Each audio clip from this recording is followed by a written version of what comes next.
बिस्मिल्लाहिर्रहमानिर्रहीम, अस्सलाम वालेकुम। लाइव डॉक्टर शाहिद मसूद के साथ मैं हूँ सुमेरा सलीम। नाज़रीन, वज़ीर-ए-आज़म शहबाज शरीफ साहब ने मुल्की मईशत की तामीर और तरक्की के मंसूबे उड़ान पाकिस्तान का इफ्तिताह कर दिया। इस मौके पर उनकी जानिब से कहा गया कि बेपनाह चैलेंजेस के बावजूद हम मुआशी इस्तेहकाम हासिल करने में कामयाब हुए हैं। इत्तेहादी हुकूमत ने फैसला किया है कि हम सियासत को नहीं, रियासत को बचाएंगे। इसके अलावा भी दीगर मौज़ूआत पर आज हम गुफ्तगू करेंगे। स्टूडियो में हमारे साथ मौजूद हैं डॉक्टर शाहिद मसूद। अस्सलाम वालेकुम डॉक्टर साहब।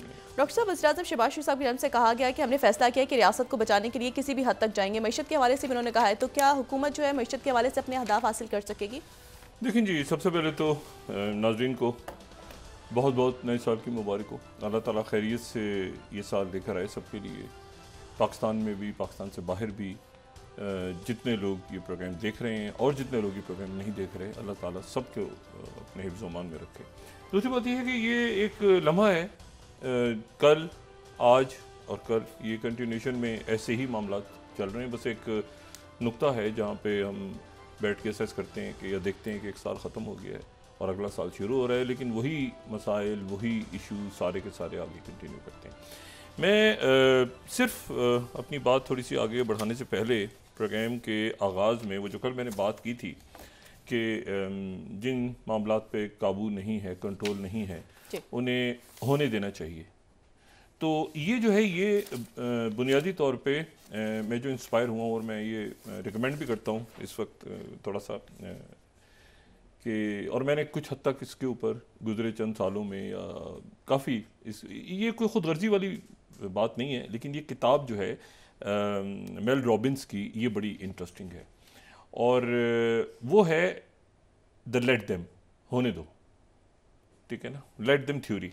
अच्छा, ये बड़ी ज़बरदस्त मोटिवेशनल स्पीकर भी हैं और बड़ी एक ज़बरदस्त हैं। अब ये इस किताब के जो चंद इसमें बातें हैं, मैं तेज़ी से उसको कह के आगे निकलता हूँ। वो ये कहती हैं कि जो चीज़ें आपके कंट्रोल में नहीं हैं, आपके कंट्रोल में जो है वो आप करें, जो नहीं है उसको आप होने दें, छोड़ दें। जैसे 15 अगर हम देखें तो यहाँ पर वो कहती हैं 15 स्लाइड पे, if they want to leave, अगर कोई जाना चाहता है जाने दें। If they want to choose someone else, अगर वो किसी और का इंतखाब करना चाहते हैं करने दें, let them. If they don't support you, अगर आपको सपोर्ट नहीं करते, let them. Stop wasting your energy trying to control और चेंज अदर पीपल। दूसरे लोगों को आप बदलने में अपनी ताकत ना ज़ाया करें, ठीक है। Let them show who they really are and then you can choose what do you next. तो ये इनकी जो किताब है बड़ी ज़बरदस्त है। फिर 14 में वो कहती हैं, you are not responsible for making everyone else happy. ये तुम्हारा काम नहीं है कि हर एक को खुश रखो, लेट देम अनहैप्पी। जो खुश, तुम्हारा काम नहीं है सारी दुनिया को खुश करें आप। अच्छा, ये मैंने फिर बात की नहीं, सेल्फिशनेस नहीं, बड़ी बड़ी इंपॉर्टेंट बातें कि आप सारी ज़िंदगी गुजार रहे हैं कि दूसरे खुश हो जाएं या दूसरा खुश हो जाए और आप जो है इसमें रुल गए।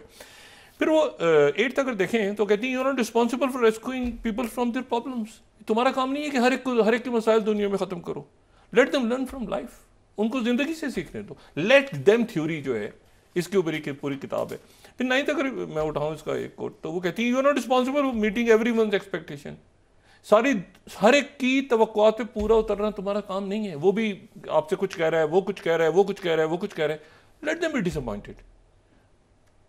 अगर मतलब आप खुश करने के लोगों को चक्कर में जो है वो उनको डिसअपॉइंट होने दें।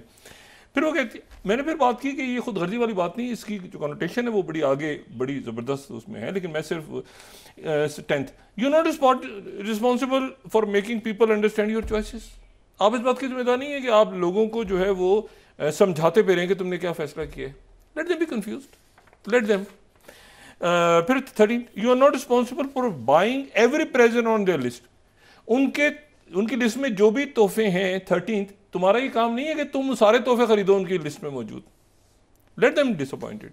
वो ये मांग रहा है, वो ये मांग रहा है, वो ये चाहता है, वो ये चाहता है, सबको ठीक है। अच्छा, फिर उसके बाद जो है 11th, you are not responsible for managing someone else emotions. तुम्हारा ये काम नहीं है कि दूसरे खुश हो रहे हैं तो क्यों खुश हो रहे हैं, तो उनको जो है गुस्से में हैं तो उदास हैं तो तुम जाके सबके इमोशंस को कंट्रोल करो। Let them feel how they feel. अच्छा, ये फिर मैं कह रहा हूँ सेल्फिशनेस की बात इसमें नहीं की, किताब है बहुत प्रैक्टिकल बुक है।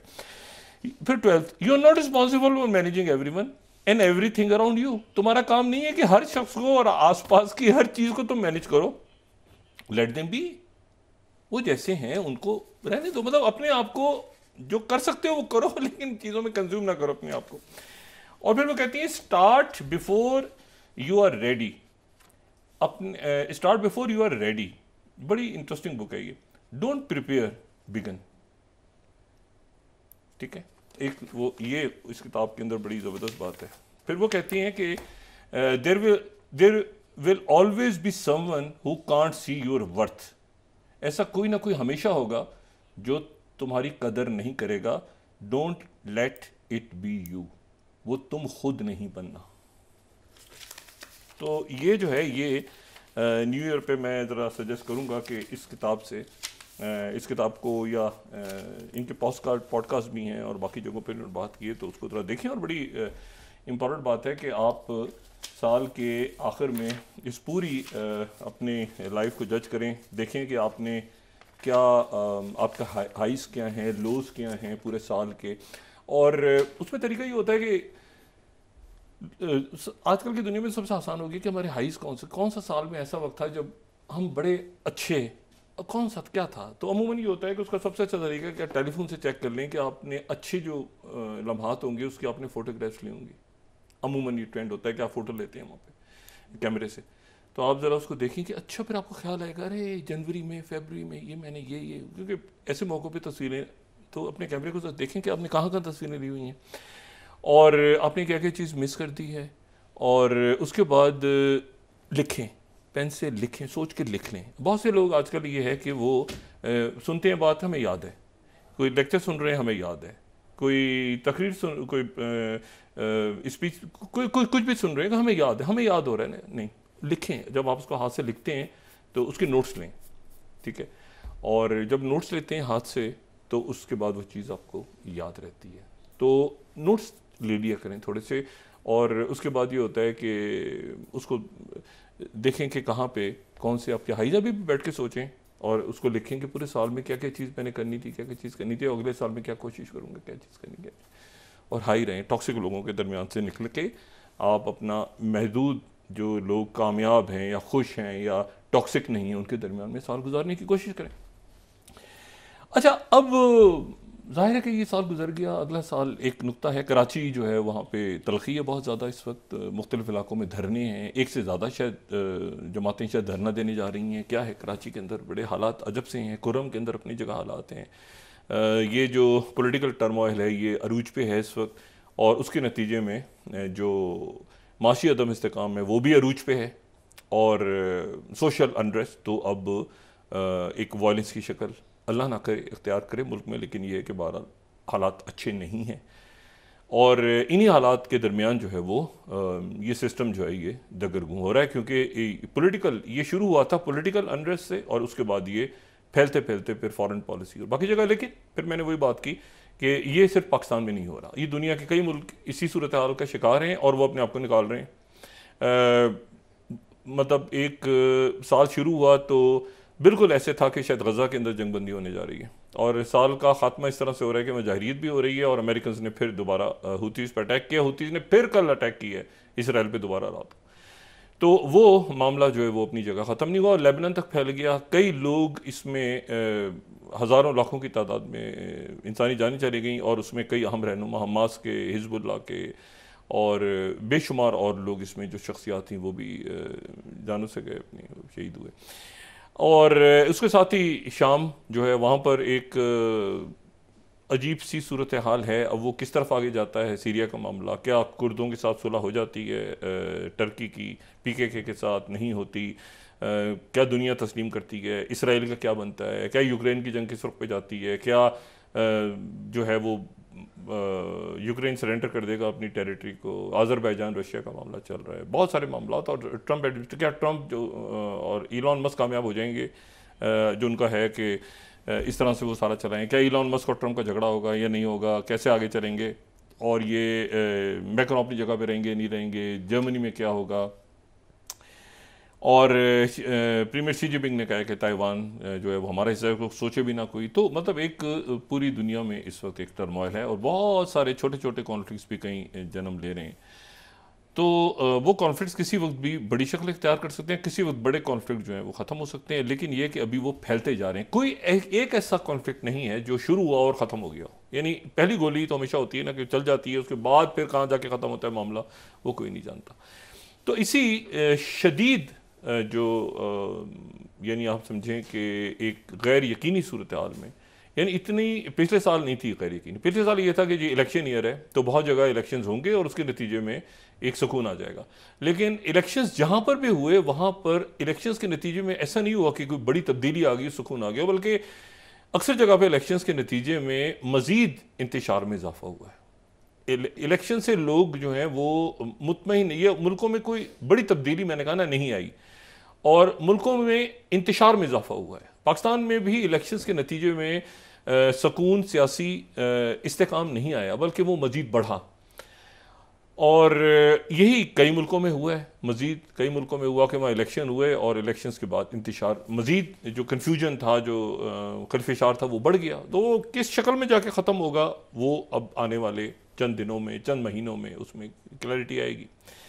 लेकिन मैं आपको ये जो साल है ये इस लिहाज से बहुत अहम रहा पिछला साल के इसमें जो है वो आर्टिफिशियल इंटेलिजेंस, जो मैं पहले भी बात करता रहा हूँ दोबारा, कि शदीद जब इंतशार होता है और दुनिया में जंगें चल रही होती हैं, मैं फिर वही बात रिपीट कर रहा हूँ, तो उसके साथ साथ इनोवेशन हो रही होती हैं।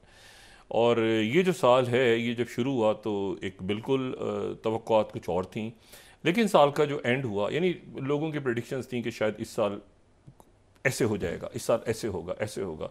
मिसाल के तौर पे जैसे 3D के बारे में था कि 3D आ जाएगा तो बहुत बड़ा कोई इस साल मतलब बिल्डिंग्स खड़ी हो जाएंगी 3D के नतीजे में, पता नहीं क्या क्या बनना शुरू हो जाएगा। 3D की तरफ से वो नहीं हुआ। वेब 3 थोड़ा पीछे रह गया टेक्नोलॉजी की साइड पे, और इसी तरह से मेटावर्स थोड़ा सा पीछे रह गया। ब्लॉकचेन थोड़ी सी पीछे रही कंपैरेटिवली। हाँ, बिटकॉइन की कीमत बहुत बढ़ गई, लेकिन ओवरऑल जो ब्लॉकचेन है, और जो ब्लॉकचेन कह रहा हूँ तो मैं क्रिप्टो करेंसी को सेपरेट कर रहा हूँ। ब्लॉकचेन में इथेरियम में आता है और बहुत कुछ आता है, तो उसे वेब 3 और बाकी चले जाते हैं आप। लेकिन यह है कि दुनिया जो है वो जाहिर है क्रिप्टो करेंसी और डिजिटल करेंसी, डिजिटल और क्रिप्टो करेंसी में बड़ा फ़र्क है। तो डिजिटल तो वही है ना कि डिजिटल डॉलर, डिजिटल रुपया, ये कुछ और है, लेकिन ये क्रिप्टो एक अलग चीज़ है। उस तरफ तेज़ी से इसलिए दुनिया बढ़ रही है, और दुनिया फोर्स हो जाएगी बढ़ने के लिए, क्योंकि मैंने पहले भी बात की थी कि जो डेविड हेक्स हैं, जो senior advisor to president elect Trump हैं, वो AI और क्रिप्टो करेंसी के एडवाइज़र हैं। तो वो सिर्फ AI के नहीं हैं, AI एंड क्रिप्टो करेंसी। तो वो जाहिर है कि दुनिया से जब मामला तय करेंगे, और इसी तरह से ब्रिक्स के अंदर डिजिटल करेंसी और बाकी जो मतलब, तो वो पूछेंगे कि भाई आपके यहाँ किस किस मुल्क में क्रिप्टो ही नहीं है, अभी तो पता ही नहीं है, वहाँ पे फिनटेक का ही नहीं पता। तो ये आने वाले दिनों में बड़े चैलेंजेस हैं उन मुल्कों के लिए जहाँ पर अभी तक टेक्नोलॉजी में वो पीछे हैं, या ये है कि उनको पीछे रखा गया है, पीछे हैं या उनको पीछे रखा गया है। ठीक है, ऐसा तो हो नहीं सकता ना कि दुनिया इतनी आगे जा रही हो और कोई किसी मुल्क के अंदर फिनटेक ही ना हो और पता ही ना हो कि जी वहाँ पे इंटरनेट और ये सारे मामला। तो बहुत सारे सवाल हैं ऐसे जो आने वाले दिनों में उठेंगे, और अगर उससे निकलना है हमने, तो फिर वो तेज़ी के साथ जो है ना, तेज़ी के साथ, बहुत तेज़ी के साथ आगे निकलना होगा। और जो मैंने चंद रोज़ पहले भी बात की थी कि शायद टेक इमरजेंसी पाकिस्तान में लगानी पड़े आने वाले दिनों में तेज़ी के साथ, क्योंकि दुनिया बहुत आगे इसमें निकल रही है।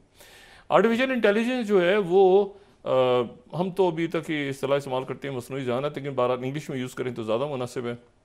आर्टिफिशियल इंटेलिजेंस वो जो है वो अभी सवालिया निशान है कि क्या वो आर्टिफिशियल जनरल इंटेलिजेंस, जिसको AGI, यानी आर्टिफिशियल जनरल इंटेलिजेंस ये है कि क्या मशीन के बराबर, यानी मशीन क्या उतना ही सोच रही है, उतनी ही उसमें रीजनिंग और लॉजिक आ गया है जितना इंसानों में है, तो उसको आर्टिफिशियल जनरल इंटेलिजेंस कहते हैं। ये एक सवालिया बात है कि क्या मशीन इंसान जितनी समझदार हो गई हैं, या आर्टिफिशियल नैरो इंटेलिजेंस पे खड़ी है दुनिया अभी तक। यानी कि आर्टिफिशियल नैरो इंटेलिजेंस ये है कि आपने एक बात की और मशीन आपसे नीचे है, कम है। या ये कि आर्टिफिशियल जनरल इंटेलिजेंस पे आ गई क्योंकि अब रीजनिंग आ गई है। ओपन AI के जो नए मॉडल्स हैं O3 या O1, उसमें रीजनिंग है, उसमें जो है वो लॉजिक के साथ वो मशीन अपने आप से ही बात पूछती है और फिर आपको सोचती है और फिर उसके बाद वो आपको जवाब देती है। तो ये थिंकिंग थॉट प्रोसेस जो है ये क्या ये रीजनिंग में आ रहा है, और क्या आर्टिफिशियल जनरल इंटेलिजेंस में दुनिया आ गई है। और अगर जनरल इंटेलिजेंस पे आ गई है तो फिर व्हाट नेक्स्ट, क्या सुपर इंटेलिजेंस की तरफ जा रहे हैं। सुपर इंटेलिजेंस तो फिर एक फ्यूचर के अंदर एक ऐसी कहानी है जिसमें मशीनें ज़्यादा इंसानों से इंटेलिजेंट हो जाएंगी। एक अच्छा, अब ये इसमें भी डिबेटेबल बात है कि आप जब मशीन इंसानों से ज़्यादा कहते हैं तो किस इंसान की बात करते हैं? क्या मजमूई तौर पे इंसानों की बात करते हैं या किसी एक इंसान की जो सबसे ज़्यादा आईक्यू हो? एक इंसान का आईक्यू हर फील्ड में तो नहीं हो सकता ना, लेकिन मशीन जो है वो एक ही वक्त में अगर केमिस्ट्री और इंग्लिश और सारी ज़बानें और बहुत कुछ, तो ये अब ये बड़ी डिबेटेबल बात है कि क्या मशीन इंसान से इक्वल हो गई हैं कि नहीं हुई, क्योंकि ये कहना कि मशीनें इंसान जैसा ही सोच रही हैं, ये बात अपनी जगह बड़ी ख़तरनाक है। और जो लोग ये कहते हैं कि AGI नहीं आई, वो भी ठीक कहते हैं, लेकिन जो लोग आप ये देखें ना कि मतलब मिसाल के तौर पे अगर मशीन PhD लेवल पे सोच रही है, PhD लेवल पे तो आ गई है मशीन, तो अगर वो PhD लेवल पे सोच रही है तो केमिस्ट्री में नहीं सोच रही, वो फिज़िक्स में भी सोच रही है, बायोलॉजी में भी सोच रही है, केमिस्ट्री में भी सोच रही है, ठीक है। तो क्या कोई एक आदमी इस तरह एक ही वक्त में कर सकता है? एक तो ये डेफिनेशन है, और ये कि एक IQ अगर किसी को बहुत ज़्यादा है तो एक या दो या 5 या 10 सब्जेक्ट्स में हो सकता है ना। और मेमोरी, इन्फिनिट मेमोरी की तरफ मशीनें चल जा रही हैं। इन्फिनिट मेमोरी ये 2025 के अंदर, उसका मतलब ये है कि मशीन ने कभी भी आपसे इंटरेक्ट किया तो उसके पास आपकी मेमोरी है, वो सेफ रहेगी हमेशा, कभी ख़त्म नहीं होगी। तो जब भी आप उससे दोबारा इंटरेक्ट करेंगे मशीन के साथ, तो मशीन जो है वो वहीं से शुरू करेगी बात जहाँ से आपका सिलसिला ख़त्म हुआ था। तो मशीन सारी जो इन्फिनिट मेमोरी 2025 के अंदर मशीनों में होने जा रही है। फिर उसके साथ ही यह है कि एजेंटिक AI या AI एजेंट्स जो हैं उस तरफ दुनिया जा रही है और चली गई है ऑलमोस्ट, और उसके नतीजे में जो है वो बहुत बड़ी तादाद में आने वाले दिनों के अंदर जो है वो जॉब्स के जाने का भी मामला है। कौन सी जॉब जाएंगी और कौन सी नई क्रिएट होंगी। और एजेंट्स अगर आ गए हैं तो एजेंट्स जो हैं, AI एजेंट्स जो हैं वो फिर एग्जीक्यूट भी करेंगे आगे, यानी ख़ुद ही प्लान करेंगे, ख़ुद ही वो। अभी तो ये ना कि आपने मशीन से कहा कि सवाल पूछा और मशीन ने जवाब दे दिया, और आपने पूछा ChatGPT से, और ChatGPT की तो अब ChatGPT 4 के इक्वलेंट जो जेमिनी 2.0 आ गया इसी साल, और काफ़ी लार्ज लैंग्वेज मॉडल्स आ गए हैं। लेकिन होने ये जा रहा है कि जो एजेंटिक AI या ये एजेंट्स हैं और जो आ गए हैं ऑलरेडी, लेकिन इस साल, अगला जो साल है वो उनके राज का साल है। जैसे ये जो साल था वो लार्ज लैंग्वेज मॉडल्स का था, जो ChatGPT और ये सारा आपने डाटा डाला और ट्रांसफॉर्मर्स लगे हुए और आगे उसमें डिटेल में जाए बगैर, तो ये लार्ज लैंग्वेज मॉडल्स थे, बहुत सारे आए। लामा आ गया, क्लॉड आ गया, जो है वो ChatGPT आ गया, जेमिनी आ गया, क्रॉक आ गया, बहुत सारा कुछ आ गया। लेकिन यह है कि जो अगला साल है उसमें एजेंटिक AI अगर एजेंट्स आ जाते हैं तो वो एग्जीक्यूट भी करेंगे। सिर्फ आपसे वो सवाल नहीं पूछेंगे और जवाब नहीं देंगे, बल्कि आपने उनको इंस्ट्रक्शन दे दी तो वो उसको एग्जीक्यूट करेंगे आगे, यानी मशीन एग्जीक्यूट करेगी आगे। मशीन ने किसको ईमेल डालनी है, किससे फ़ोन पे मैसेज ड्रॉप करना है, क्या करेगा वो, टेलीफोन को आपने कहा और उसके बाद वो टाइमर लगा के और अपने ऑटोमेटिकली वो एप्लीकेशंस को भी ढूंढेगी, वो दूसरी मशीन्स के साथ भी इंटरेक्ट करेगी। तो ये आपका जो है ये एजेंटिक AI का पूरा साल शुरू हो रहा है। लार्ज लैंग्वेज मॉडल्स आ गए, ठीक है ना। उसमें गूगल तो अपनी जो है टिलियम के साथ आ गया, जो उसका टेंसर प्रोसेसिंग यूनिट है, TPUs के साथ आ गया। तो GPUs TPUs ये सारा मामला चल रहा है। जो टिलियम आया, गूगल आ गया दोबारा फुल फॉर्म के अंदर जो है इस साल। और ये जो है क्योंकि डीप माइंड्स वो ले गए थे, ये डीप माइंड्स वो है डीप माइंड जो 2010 में बनी थी, मुस्तफ़ा सलमान और जो ले गए वहाँ पे, जिनको इस साल जो है वो डेमिस हेज़ोबिस, जिनको नोबेल प्राइज़ भी मिला। तो मुस्तफ़ा सलमान जो कि माइक्रोसॉफ्ट में AI को हेड कर रहे हैं, और डेमिस हेज़ोबिस और साथ उसके शैन लेग जो कि चीफ साइंटिस्ट थे डीप माइंड्स में, लेकिन अब वो अपना काम कर रहे हैं। लेकिन डीप माइंड्स क्योंकि गूगल ले गया, ये वो डीप माइंड्स है जिसने अल्फ़ागो जिसने पहले भी मैं जिक्र कर चुका हूँ कि वो ली सेडोल के साथ जिसने अल्फ़ागो जीता गो गेम के अंदर, और बाद में AlphaZero जो आया, तो AlphaZero के अंदर जो है तो फिर वो तो चेस भी और ये भी और ख़ुद भी, और बग़ैर उसमें इनपुट के वो मशीन ऑटोमेटिकली वो जो है आगे चली गई उसमें। तो डीप माइंड्स अब गूगल के पास है, गूगल ने बाय कर लिया था डीप माइंड्स। तो डीप माइंड जो है वो उसमें ये काम करते हैं जिनको इस साल नोबेल प्राइज़ मिला है, और इनको नोबेल प्राइज़ केमिस्ट्री में मिला है। ये हैं आर्टिफिशियल इंटेलिजेंस के, लेकिन इनको AlphaFold जो है उस प्रोजेक्ट के ऊपर इनको इस साल केमिस्ट्री का मिला है। अभी अल्फ़ा चल रहा है ना, वो AlphaGo से इसमें क्या हुआ है कि जी अमीनो एसिड्स जो हैं, यानी जेनेटिक लेवल पे जो अमीनो एसिड्स हैं, तो वो अमीनो एसिड्स के ऊपर स्टडी उन्होंने की है, और एमिनो एसिड जो है वो 3D में आगे क्या प्रिडिक्शन है, कैसे जो है वो एमिनो एसिड जो हैं वो 3D में उसको देख के कि ये फ्यूचर में, यानी वो काम जो सालों महीनों में या साल लग जाते थे, तो वो 200 जो है वो प्रोटीन्स की प्रिडिक्शन वो कर चुके हैं, या शायद 200 मिलियन या 200 बिलियन के करीब, वो बहुत बड़ी तादाद में वो जो प्रोटीन्स की फ्यूचर की प्रिडिक्शन करके और उसके ऊपर एक्सपेरिमेंट्स हो रहे हैं वहाँ पर। तो ये जो है ये 200 मिलियन, सॉरी 200 नहीं, 200 मिलियन जो है वो प्रोटीन्स को कि वो डीप माइंड अनकवर कर चुका है, उसका जो स्ट्रक्चर है, और उसके अकॉर्डिंगली फिर वो जो है वो सेलुलर लेवल पे तो यहाँ पर जब वो मशीन्स को अगर आप उसमें इनपुट देना होता है, तो फिर आप सिंथेटिक डाटा, क्योंकि आपके पास बहुत ज़्यादा डाटा तो नहीं है कि डीएनए कैसे वहाँ पर, तो उस लेवल पे फिर आपको सिंथेटिक डाटा बनाना पड़ता है। डाटा, और डाटा की वैसे भी कमी हो रही है दुनिया में, क्योंकि सारा डाटा जितना लाइब्रेरीज में था इधर उधर था कंज्यूम हो गया। तो अब ये कि मशीनें जो रियल टाइम कंप्यूट करेंगी वही डाटा जनरेट करेंगी, और उस डाटा में वो LLM मॉडल्स में भी जाएगा और वो इधर भी जाएगा। जो काम हो रहा है सारा सिंथेटिक डाटा के लिए, इधर भी डाटा, सिंथेटिक डाटा एक अलग फील्ड है। लेकिन ये आप देखें ना, AI के अंदर, अब आर्टिफिशियल इंटेलिजेंस में ये किस कदर अजीब सी बात है कि लोगों की जॉब्स ख़त्म होंगी और नई जॉब्स भी क्रिएट होंगी। यानी अगर हम यहाँ पे सिर्फ वर्ल्ड इकोनॉमिक फोरम का एक चार्ट हम दिखा सकें, तो वर्ल्ड इकोनॉमिक फोरम ने ये बात की थी कि जी यहाँ पर जो है या हम दिखा दें यहाँ पे सिंपली उनका कि 85 मिलियन जॉब्स दुनिया में चली जाएंगी। 6 अगर हम स्लाइड को दिखाएं, by 2025 World Economic Forum 85 million jobs चली जाएंगी, 97 मिलियन क्रिएट होंगी AI के नतीजे में। और इसमें जो है इसमें बहुत सारी जॉब्स इसमें चली जाएंगी। ये थोड़ा सा इसको मैं अपडेट कर लूँ, ये थोड़ा सा चंद साल पहले आया था, लेकिन इसमें जो इम्पोर्टेंट बात है कि जो जॉब्स इस साथ चली जाएंगी या आने वाले दिनों या ऑलरेडी जा रही हैं, उनमें बहुत बड़ी तादाद तो ऐसी है जो कि कस्टमर सर्विसेज की जॉब्स हैं। यानी कस्टमर सर्विसेज से मुराद ये है कि मशीन सब जगह ले लेंगी कस्टमर सर्विसेज की। और इसी तरह से जो टीचर्स हैं ग्रेजुअली उन्होंने अपने आप को देखना है कि वो क्या पढ़ा रहे हैं। टीचर की बहुत सारी टीचिंग जॉब जो हैं वो भी मशीन्स ले लेंगी, या ये है कि वो किसी और अंदाज के अंदर जो है बच्चे आगे आने वाले दिनों में पढ़ेंगे। तो अगर आप टीचर हैं तो किस चीज़ के टीचर हैं ये भी आपने देखना है। और उसके बाद फिर लीगल जॉब्स, अगर सिंपली आप लॉ कर रहे हैं, लेकिन उसके साथ आपको ये भी देखना है कि सारा का सारा अगर आपने PDF फाइल्स बहुत सारी दुनिया की केसेस उसमें अपलोड कर दी, तो सारा तो मशीन बता देगी आपको उसमें से निकाल के, ये सवाल हैं, ये जवाब हैं, ये सवाल हैं, ये जवाब हैं, ये आर्गूमेंट है, ये ऐसे। तो आपने उसके मुताबिक अपने आप को आगे लेके चलना है। इसी तरह से तो ह्यूमन रिसोर्स डिपार्टमेंट्स हैं, मशीन्स के अंदर आपने डाला और मशीन बेहतरीन कैंडिडेट चुन के उसका रेज्यूमे और उसको सारा कर आके आपको रिकमेंड करेगी। तो ये जो HR का काम था ये भी ग्रेजुअली ख़त्म हो रहा है आहिस्ता। और एडमिनिस्ट्रेटिव काम का जो है वो भी मैंने आपसे कहा कि बहुत ज़्यादा मशीन से देखें ना। अब ये आज से चंद साल पहले ही होता था कि एक PA फ़ोन उठाएगा, वो जवाब देगा, क्या करेगा। अब इसमें ईमेल भी है, इसमें कैमरा भी है, इसमें आप देखें कितनी जॉब्स गई हैं।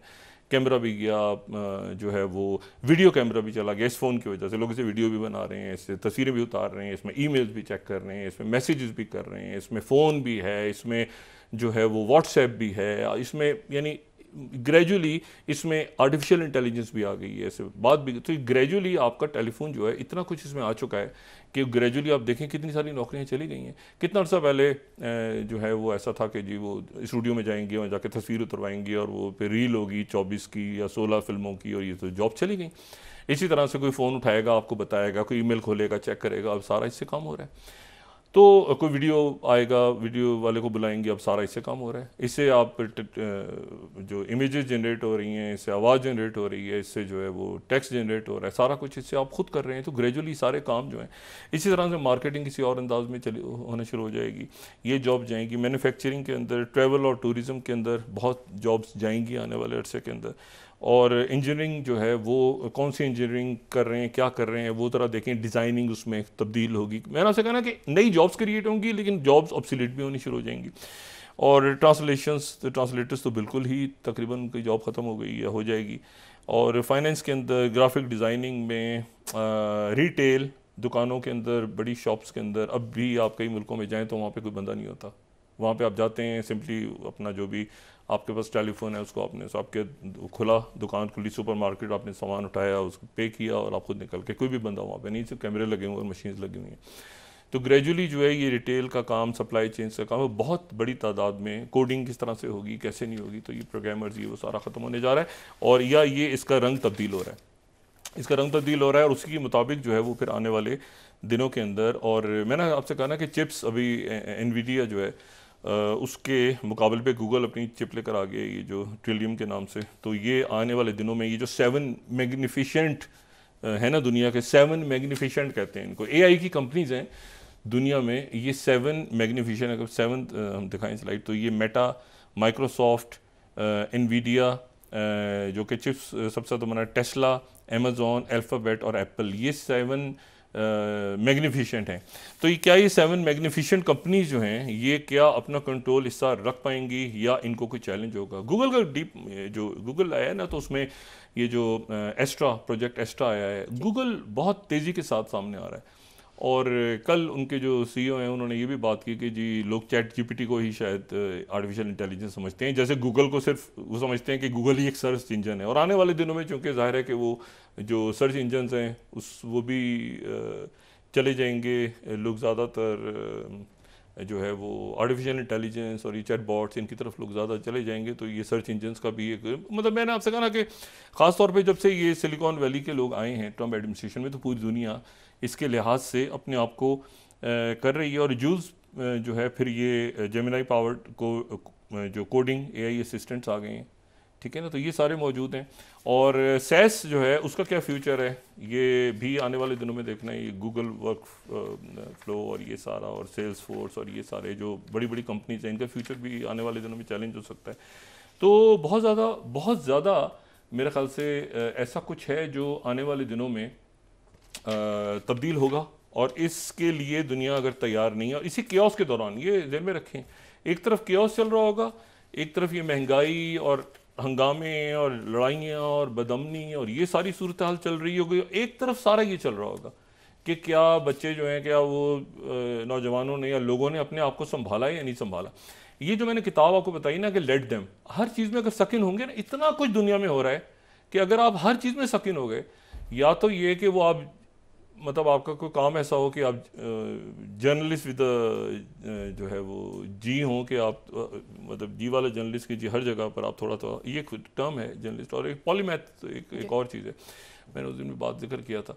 लेकिन यह है कि वो अपने काम पे फोकस, और ये है कि इतना कुछ आपको डिस्ट्रैक्ट, इतने लोग क्योंकि सब डिस्टर्ब हैं, सब परेशान हैं, तो पता चला वो आपको भी कंज्यूम कर गए सारे, आपकी एनर्जीज को भी कंज्यूम कर लिया। तो ये लेट देम वाली किताब जो मैंने शुरू में सजेस्ट की थी, मैं रॉमिन्स की इसीलिए की थी कि इस पूरे टर्मोइल में आपने वो लेट देम वाली चीज़, कौन सी चीज़ आपके लिए इंपॉर्टेंट है, कौन सी इंपॉर्टेंट नहीं है, कहाँ पर ये इश्यूज हैं, फोकस क्या करना है कि आपका प्रोफेशन आप, और सबसे ज़्यादा इस वक्त आज की दुनिया से में सबसे ज़्यादा अगर इंपॉर्टेंट चीज़ आपकी हेल्थ है, क्योंकि इतना टर्मोइल है कि आपने प्रॉपर नींद लेनी है। अब आप मतलब है कि इसको कहेंगे कि बड़ी अजीब सी बात लग रही है, लेकिन हकीकतन प्रॉपर आपने नींद लेनी है, वरना बर्न आउट हो जाएंगे, अब बर्न आउट हो जाएंगे। और आपने सोना है, नींद लेनी है प्रॉपर, 4 घंटे की कम से कम डीप स्लीप होनी चाहिए, डीप स्लीप 4 घंटे की होनी चाहिए, ठीक है ना, और गहरी नींद, और जो है वो मतलब है कि उसको, और अगर वैसे आप कहें तो जाहिर है कि 7-8 घंटे की आपकी नींद होनी चाहिए।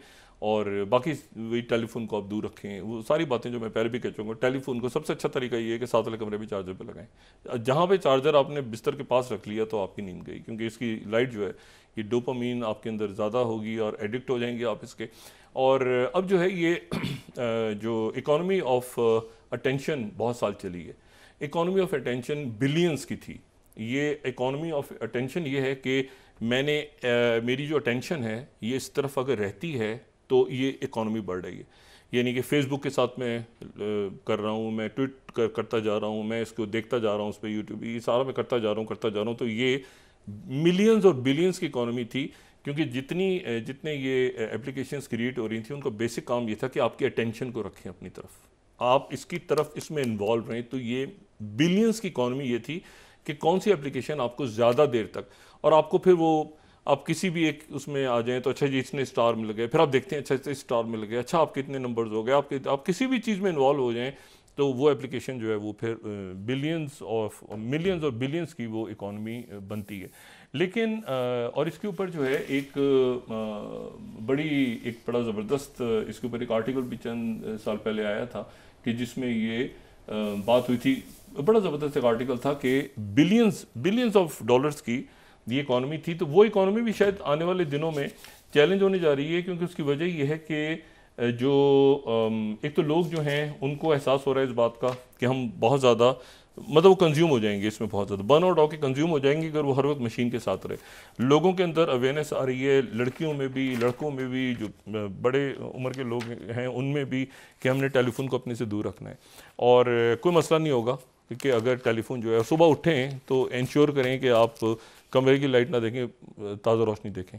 मतलब अब हेल्थ जो है वो, क्योंकि ये जो 2025 है ये इतना टर्मोइल का साल है, इतना टर्मोइल का साल है कि लोग ये नहीं पूछेंगे बिल्कुल कि जी आपने क्या किया, मतलब क्या होगा। आप कहेंगे जी वो लड़ाई हो रही थी, जंग हो रही थी, इलेक्शन नहीं हुआ था, ये नहीं, ये कोई इशू नहीं है। लोग आपसे पूछेंगे अच्छा बस ये इसमें कंज्यूम हो गए, तो इसी में ज़िंदगी गुजार दी पूरी, 2023 भी, 22 भी, 25 भी, 26 भी इसी में गुजार दी कि वहाँ जी हंगामे हो रहे थे ना तो मैं क्या करता, इवन वहाँ इंटरनेट नहीं था तो मैं क्या करता। ये भी एक्सक्यूज़ नहीं होगी, क्योंकि इट्स योर लाइफ, आपने इसी में से निकलना है ना आगे। वो जी मैं सोच रहा था पिछले साल मैं तो बाहर चला जाऊँ, बाहर नहीं गया तो मैं कुछ भी नहीं कर सका। तो यहाँ पर आप जो है ना वो कंज्यूम हो गए। तो ये जो साल आ रहा है जिसमें टर्मोइल भी होगा पूरी दुनिया में, इश्यूज भी होंगे, झगड़े भी होंगे, जंगें भी होंगी, फैसला आपने ये करना है कि उससे कितना डिसएंगेज होना है आपने, और कौन सी ऐसी चीज़ें हैं जो आपके लिए बड़ी ज़रूरी हैं, चाहे वो आपके आसपास लोग हों, क्योंकि सब परेशान हैं, सब कितना आपने कंज्यूम हो जाना है उनके अंदर, कितना आपने आपको अलग रख के फोकस करना है आपने अपने काम पे, अपनी हेल्थ पे, क्योंकि इट्स योर लाइफ। ठीक है ना। आप एक ही दफ़ा दुनिया में आए हैं, एक ही दफ़ा 2024 ख़त्म होगा और एक ही दफ़ा 2025 की पहली सुबह शुरू होगी, बार बार नहीं होगा। और ना ही वक्त ज़िंदगी आपसे आपको ये वक्त, ये घड़ियाँ लौटाएगी कभी। इट्स योर लाइफ, एक दफ़ा है, जो करना है करें, ठीक है। तैयारियां मत करते रह जाएं, शुरू करें। जी, ब्रेक के बाद डिस्कस करते हैं। नाज़रीन वापस आते हैं एक छोटे से ब्रेक के बाद।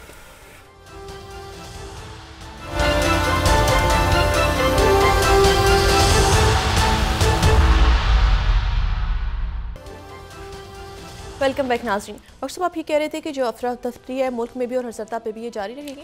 ये जारी रहेगी, और इसी में से मैंने आपसे कहा ना कि ये कल भी ऐसी बात हम करेंगे, आज भी वही बातें हैं। लेकिन असल बात ये है कि इसमें कैसे देखें, इस कदर तेज़ी से, यानी पहले ये था कि जी क्वांटम कंप्यूटर होगा तो उसमें जी क्यूबिट्स होंगे तो इतना टेम्परेचर होना चाहिए तो ऐसे होगा, वो सारा काम होता रहेगा। IBM वाले भी लगे हुए हैं, बाकी लोग भी लगे हुए हैं, सारे क्यूबिट्स कैसे होंगे, सुपर पोजिशन, एंटेंगलमेंट वगैरह वगैरह जो भी उसमें सर्किट गेट्स, ये वो सारा पढ़ने हुआ। लेकिन अब जो विलो तो चिप आ गई ना, जो 105 क्यूबिट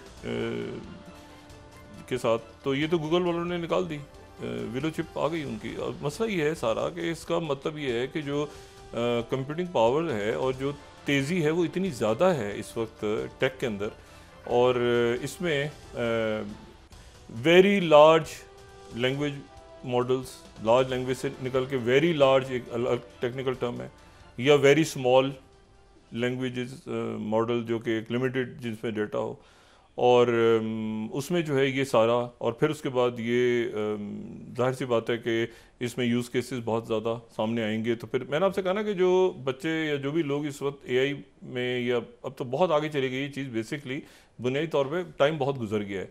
मतलब मैं क्योंकि 4-5 सालों से 10 सालों से थोड़ा बहुत इस तरह ताका झांकी करता रहता हूँ, इसलिए इतना तेज़ हो रहा है सारा सिलसिला कि इतना शायद पहले कभी भी नहीं था। और उसकी वजह यह है कि जो हमेशा मैं बात करता हूँ कि शायद जब जंगें होती हैं, टर्मोइल होता है, तो उस दौरान इनोवेशन तेज़ हो जाती हैं। लेकिन इस दफ़ा जो इस वक्त हो रहा है वो इतना तेज़ हो रहा है और इतना जल्द हो रहा है कि आप एक चीज़ पे काम कर रहे होते हैं, एक कोर्स पढ़ रहे होते हैं, तो वो बेकार हो गया, वो भी उधर चला गया, दूसरे पे किसी और वक्त है चला वो भी। तो आपने कॉन्टीन्यूसली मुसलसल अपने आप को यहाँ पे एक्टिव रखना है और अपने आप को डिसएंगेज भी रखना है, बजाय इससे कि आप कंज्यूम हो जाएं। खासतौर पे हमारी यूथ या हमारी मिडिल क्लास के लोग हैं, ये कि पाकिस्तान से बाहर जाएंगे तो सारी दुनिया अच्छी मिलेगी उन्हें, ऐसा भी नहीं होने जा रहा। वहाँ ये जो इमिग्रेशन के लॉज आ रहे हैं और राइट विंग पार्टी जीत रही हैं और सारा ये जो अपनी जॉब्स ख़त्म हो रही हैं और ये सारा अमेरिका में और बाकी जगहों पे, तो सारी दुनिया के लिए यही मामला जो हैं वो ऐसे हो रहे हैं कि जी उसमें मतलब है कि इमिग्रेंट्स को अपनी जगह नहीं दरवाजे खोल रहे। इवन ये है कि स्किल्ड इमिग्रेशन के लिए भी वो दरवाजे नहीं खोल रहे। वो कह रहे हैं कि यहाँ पे हमारे पास स्किल्ड लोग हैं बहुत ज़्यादा, और अगर हमें ज़रूरत होगी तो हम रिमोट काम करवा लेंगे। आप बैठे पाकिस्तान में, बांग्लादेश में, इंडिया में बैठे और काम करते हैं। रिमोट काम भी अब चूँकि जाहिर सी बात है कि जब रिमोट काम देते हैं, किसी को भी रिमोट काम देते हैं, पाकिस्तान में कोई बच्चा बैठ के काम कर रहा है लेकिन उसका जो वो उसका क्लाइंट है कि जो अमेरिका में है, तो ये ध्यान में रखें कि आने वाले दिन में रिमोट काम भी लोग उनको देंगे जो सामने हो, आसपास हो। उसकी वजह ये है कि जो इसमें भी वो जो ज़ीरो ट्रस्ट फैक्टर, जो कि साइबर सिक्योरिटी के अंदर एक टर्म यूज़ होती है कि ज़ीरो ट्रस्ट, तो वो यहाँ पर भी है कि भाई हम दूर काम तो दे रहे हैं लेकिन क्या हमारे आसपास अगर अच्छा है कि चलो आसपास है, हमारी ज़बान समझता है। ख़ासतौर पर यूक्रेन में जो जंगें हो रही हैं, यूरोप के अंदर जो क्राइसिस पैदा हो रहा है, तो बहुत सारी जॉब भी हो सकता है कि यहाँ से वहाँ चली जाएँ। तो ये बहुत इंपॉर्टेंट है कि अपने आप को प्रेजेंटेशन यहाँ पे बच्चे कैसे करते हैं, पाकिस्तान, इंडिया, बांग्लादेश, नेपाल, ये बाकी मुल्कों के बच्चे प्रेजेंटेशन कैसे करते हैं अपनी, और वही एक मिनट के अंदर इंट्रोड्यूस कराएं या 30 सेकंड्स के अंदर तेज़ी के साथ आप इंट्रोड्यूस करा दें। नो बडी इज़ इंटरेस्टिंग कि आपको बैठ के 2 घंटे आपका इंटरव्यू लेगा, सुनेगा, अपना प्रोफाइल तेज़ी के साथ, और एक नहीं तो 10 हैं, 10 नहीं तो 20 खड़े हैं लाइन में। तो ये आने वाले दिनों के जॉब क्राइसिस पैदा हो रहा है। और जो उस दिन इस प्रोग्राम में बात हो रही थी कि पेरेंट्स कह रहे हैं जी क्या बच्चा सारा दिन कंप्यूटर पे लगा रहता है, तो ये तो काम ही नहीं करता, अब ज़्यादा काम ही कंप्यूटर्स पे रहा है। तो इसको ज़रा ध्यान से, और ये कि मेरे ख्याल से बच्चे वो नहीं कि ज़्यादा यूट्यूब और इधर उधर इंगेज हो, बच्चे ज़्यादा जो यूथ है वो भी, हमारे जो नौजवान हैं और लोग हैं वो भी ये देख रहे हैं कि कंप्यूटर से कैसे जॉब्स कैसे क्रिएट होती हैं और पैसा, ये सारा का सारा आपको मिल जाएगा। यूट्यूब पे लेसन्स मिलेंगे, बाकी जगहों में मिलेंगे, और टाइम वेस्ट ना करें। और यूट्यूब भी अगर देखें तो सबसे अच्छा तरीका है कि या तो उसको अगर आपने वो नोटबुक LM पे जाके उसको, मतलब मैं उसमें डिटेल में नहीं जाना, या तो मतलब सुने तो ज़्यादा बेहतर है पॉडकास्ट को, बजाय इसके कि आप देखते रहें उसको बैठ के टीवी पे, तो या पढ़ें बहुत ज़्यादा। तो अब तो आ गई हैं, सारे टूल्स आ गए हैं, तो उसमें वो फ़ौरन आपको उसमें पॉडकास्ट में बच्चों से कहीं, अपने आसपास के लोग तो बहुत सारे आपको रास्ते से मिल जाएंगे।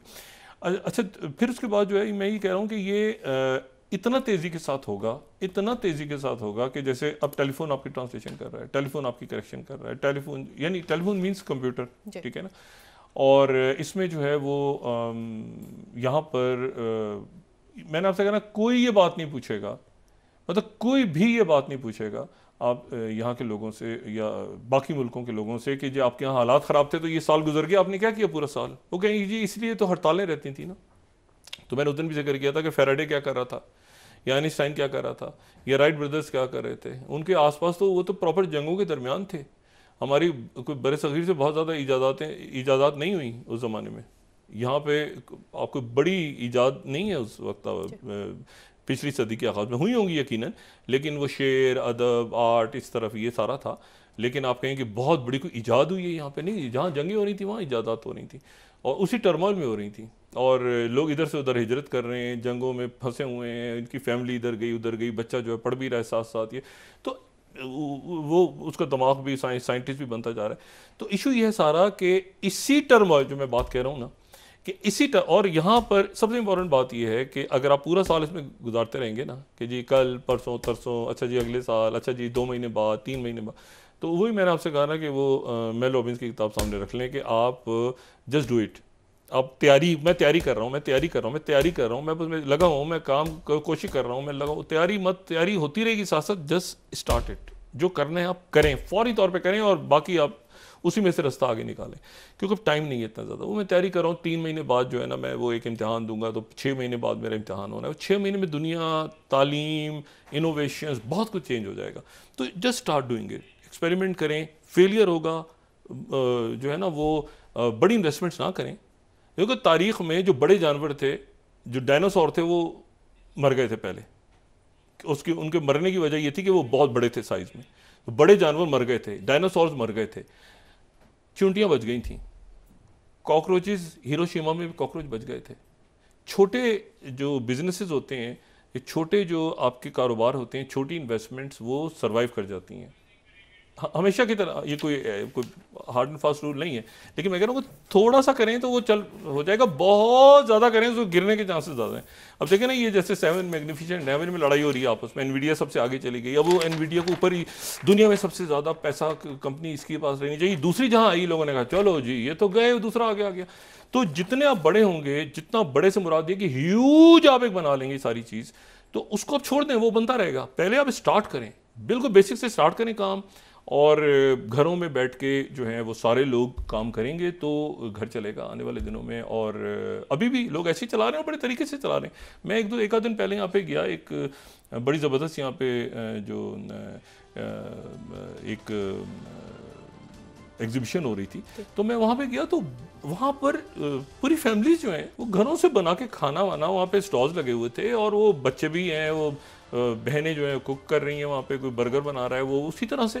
तो ये बड़ा आसान, ये बड़ा अच्छा हो गया है कि ख़वातीन भी काम कर रही हैं। कोई बर्गर उन्होंने बनाए हुए थे, एक जगह पे वो शहद का बना हुआ था, एक जगह कोई चाइनीज़ बना के, तो वो काम भी हो रहा था, उनकी पूरी फैमिली भी इन्वॉल्व थी, और वो जो है वो तो काम सब करें इस वक्त। और ये जो है ना, इसमें ये है कि टॉक्सिक लोगों से दूर रहें, जिनका काम वो हो कुछ नहीं, हम क्या करते, हम तो मर गए, हम तो रुल गए, हम तो मर गए, हम तो रुल गए, साइड पे हो जाएं, लेट देम ठीक है, साइड पे होकर अपना काम करें, क्योंकि वो जो है अपने साथ आपको भी कंज्यूम कर लेंगे।